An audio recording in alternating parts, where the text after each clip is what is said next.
मना किया था तुम्हें, भाभी से मिलने मत जाना। फिर क्यों गई तुम? किस मुंह से बात करूंगी इरम से?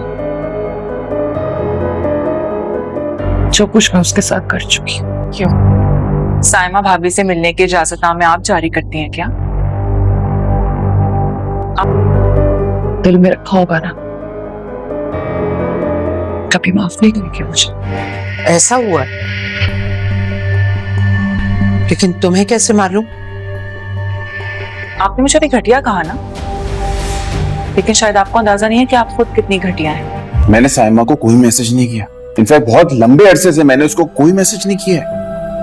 ये एक मिनट, मैं जिंदगी भर ये बात नहीं भुला सकती। आप बस आदम चचा और उनकी फैमिली को इस घर से बाहर निकाल दें। मुझे शक था, लेकिन जब मैंने इरम से पूछा तो वो मान गई।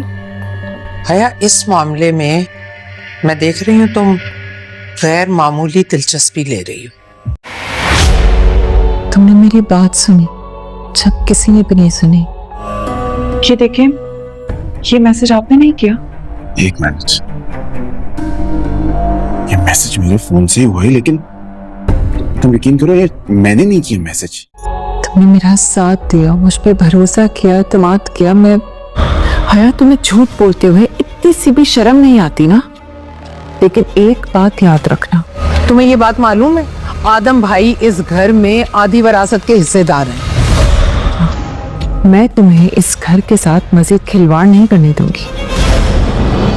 इरम ने जिस मकसद के खातिर हारून से शादी की है, उसने हारून के घर आकर उसी मकसद पर काम करना शुरू भी कर दिया है। इरम का अवलीन मकसद ये है कि हया को बेनकाब करे और घर वालों के सामने उसकी असलियत लेकर आए। तो सबसे पहला स्टेप इरम ने ये लिया है कि हारून की परमिशन के साथ साइमा से मिलने जाएगी और साइमा से जाकर उससे ज़रार के बारे में डिस्कस करेगी और कहेगी कि आप किसी के बहकावे में आकर अपने रिश्ता तोड़ने पर तैयार ना हो और ना ही जल्दबाजी में फ़ैसला करें। लेकिन साइमा कहेगी कि किसका बहकावा, क्योंकि साइमा भी तो हया की हकीकत नहीं जानती और उसे कहेगी कि मैं किसी के बहकावे में नहीं आई हूँ, मैं कोई दूध पीती बच्ची नहीं हूँ कि किसी की बातों में आ जाऊँगी। हाँ, मेरी ज़रार के साथ हमेशा लड़ाइयाँ होती रही हैं, मगर छोटी मोटी लड़ाइयाँ होती रही हैं और हमारी बात आपस में बन जाती थी, लेकिन इस बार ज़रार ने बिल्कुल ही हद कर दी है। ज़रार ने भी मेरे साथ गैरों वाला रवैया किया है और उसने मुझे बेऔलादी का ताना दिया है। तो जब इरम पूछेगी कि ये ज़रार भाई ने आपको कब कहा है, क्या आपके आमने सामने कोई बात हुई है, तो साइमा कहेगी कि नहीं, ज़रार ने मुझसे सामने से बात करने की हिम्मत नहीं अपने आप में पाई, तो उसने मुझे मैसेज कर अपने दिल का गुबार निकाल दिया है। तो इरम साइमा से कहेगी कि क्या मैं वो मैसेज देख सकती हूँ? मुझे नहीं लगता कि ज़रार भाई इस किस्म की कोई घटिया बात कर सकते हैं।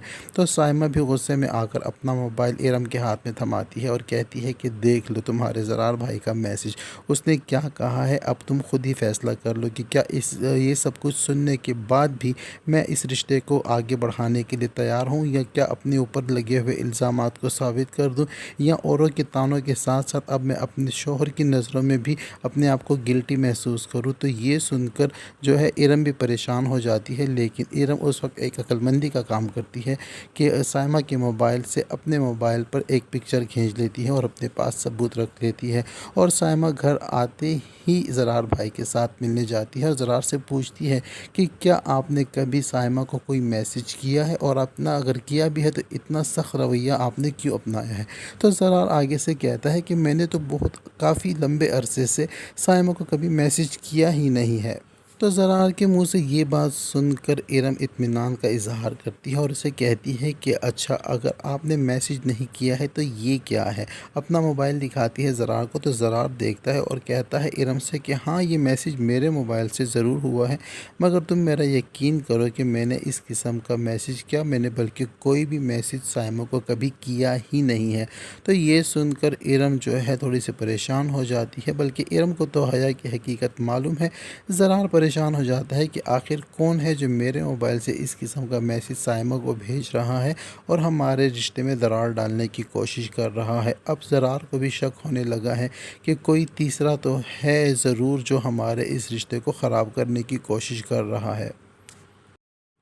حیا کو جیسے ہی بھنک پڑتی ہے کہ ارم سائمہ سے ملنے اس کے گھر گئی تھی تو حیا اب آ جاتی ہے کچن میں ارم کے سر پر اور ارم سے آتے ہی سوال پوچھتی ہے کہ تمہیں کس نے اجازت دی ہے کہ تم بھابھی سے ملنے جاؤ. تو ارم بھی آگے سے دو ٹوک الفاظ میں کہہ دیتی ہے کہ آپ کون ہوتی ہیں اس گھر میں اجازتیں بانٹنے والی. مجھے کچھ بھی کرنا ہوگا تو میں اپنے شوہر کی اجازت سے کروں گی، نہ کہ آپ سے اجازتیں مانگتی پھروں گی. تو جب ارم کے منہ سے حیا کو کرارا جواب ملتا ہے تو حیا غصے کی حالت میں سیدھا پہنچ جاتی ہے امی جان کے پاس اور امی جان کے پاس جاتے ہی ارم کی شکایت لگا دیتی ہے اور کہتی ہے کہ ارم سائمہ بھابھی سے ملنے گئی تھی. تو آگے سے مستور مبارک بھی عقلمندی کا مظاہرہ کرتے ہوئے حیا سے پوچھتی ہیں کہ یہ بات تمہیں کیسے پتا. تو حیا آگے سے کہتی ہے کہ مجھے شک تھا تو میں نے ارم سے ویسے ہی پوچھ لیا تو اس نے اقرار کر لیا ہے کہ وہ سائمہ بھابھی سے ملنے گئی تھی. تو مستور مبارک کہتی ہے کہ میں نوٹ کر رہی ہوں کہ تم آج کل اس معاملے میں بہت زیادہ دلچسپی لے رہی ہو. حیا نے اب غلطیاں کرنا شروع کر دی ہیں. حیا نے غلطی سے ہی صحیح چاہے غصے سے صحیح اب مستور مبارک کے نوٹس میں یہ بات آ گئی ہے کہ سائمہ اور زرار کے مسئلے میں حیا دلچسپی لے رہی ہے. تو حیا بات کو بدلتے ہوئے مستور مبارک سے یہ کہتی ہے کہ میں دلچسپی نہیں لے رہی، میں بس آپ سے اتنا کہنا چاہتی ہوں کہ ارم مسلسل آپ کے حکم کی خلاف ورزیاں کر رہی ہے اور اس گھر کا ماحول بگاڑنے کی کوشش کر رہی ہے. میں تو آپ کو یہ مشورہ دوں گی کہ آپ بس اس طرح کریں کہ آدم چچا کو اس گھر سے نکال دیں. تو آگے سے مستور مبارک غصے میں جواب دیں گی حیا کو کہ کیا تم جانتی ہو کہ آدم بھائی کا جو ہے کاروبار اور اس جائیداد میں اور اس گھر میں آدھا حصہ ہے. اگر میں ان کو اس گھر سے نکالنے کا کہوں گی تو مجھے اپنے کاروبار کے ساتھ ساتھ اپنی جائیداد اور اس گھر کے بھی 2 حصے کرنے ہوں گے. تو یہ بات سن کر حیا بہت زیادہ پریشان ہو جاتی ہے کیونکہ حیا نے تو ارم کو حقیر جان کر اس گھر سے نکال دیا تھا، لیکن اب جب کہ ارم اس کے مقابل آ کر کھڑی ہوئی ہے تو ارم بے سہارا اور حقیر نہیں بلکہ آدھی جائیداد کی اکلوتی وارث ہے، جبکہ باقی آدھی جائیداد کے یہ 3 بھائی وارث ہیں اور اس میں سے تیسرا حصہ کدھر جا کر حیا کے نصیب میں آتا ہے. حیا نے جتنی بھی لالچ کی ہے لیکن ملتا انسان کو وہی ہے جو اس کے نصیب میں ہوتا ہے اور کسی کا نصیب بندہ کسی سے چھین نہیں سکتا. ادھر دوسری جانب سونیا اپنی امی کو یہ مشورہ دیتی ہے کہ ہارون بھائی نے ارم آپی سے شادی کر کے اس کو واپس اس گھر میں لے آئے ہیں. کیا آپ کو نہیں لگتا کہ ایک بار ہمیں جا کر ان کو شادی کی مبارکباد دینی چاہیے؟ تو آگے سے رفت سونیا کو یہ جواب دیتی ہے کہ میں اس گھر میں چلی تو جاؤں مگر مجھے یہ سمجھ نہیں آتی کہ میں ارم کا سامنا کیسے کروں، میں کیسے اس کے ساتھ آنکھیں ملاؤں. تمہیں نہیں پتا کہ میں نے کیا کچھ کیا ہے اس کے ساتھ اور کس طرح کا رویہ تھا میرا اس کے ساتھ. کیا وہ یہ سب کچھ بھول گئی ہوگی؟ ہرگز نہیں بھولی ہوگی. اور کیا وہ مجھے معاف کر دے گی؟ مجھ میں تو ہمت نہیں ہے ارم کا سامنا کرنے کی.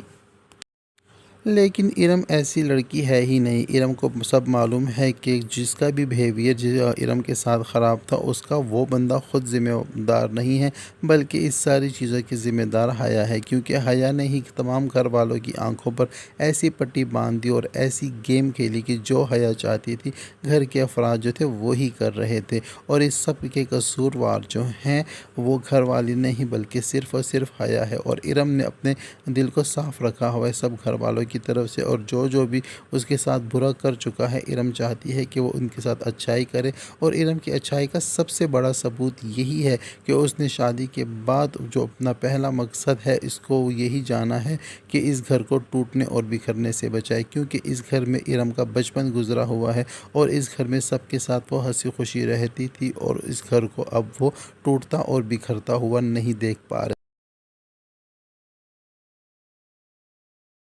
تو یہ سب کچھ ہونے جا رہا ہے ڈرامہ سیریل حیا کے آنے والے ایپیسوڈ میں. اب ڈرامہ سیریل حیا کی سٹوری جو ہے بہت زیادہ انٹرسٹنگ ہوتی جا رہی ہے اور اپنے اختتام کی طرف بڑھتی جا رہی ہے. اب دن بہ دن جس طرح قسطیں آگے بڑھتی جائیں گی حیا اپنے ہی جال میں خود پھنستی جائے گی اور بے نقاب ہوتے جائے گا حیا کا مکروہ چہرہ. اور اتنا ہی ویڈیو پسند آئے تو ویڈیو کو لائک اور چینل کو سبسکرائب کرنا ہرگز نہ بھولیں. ملتے ہیں نیکسٹ ویڈیو کے ساتھ.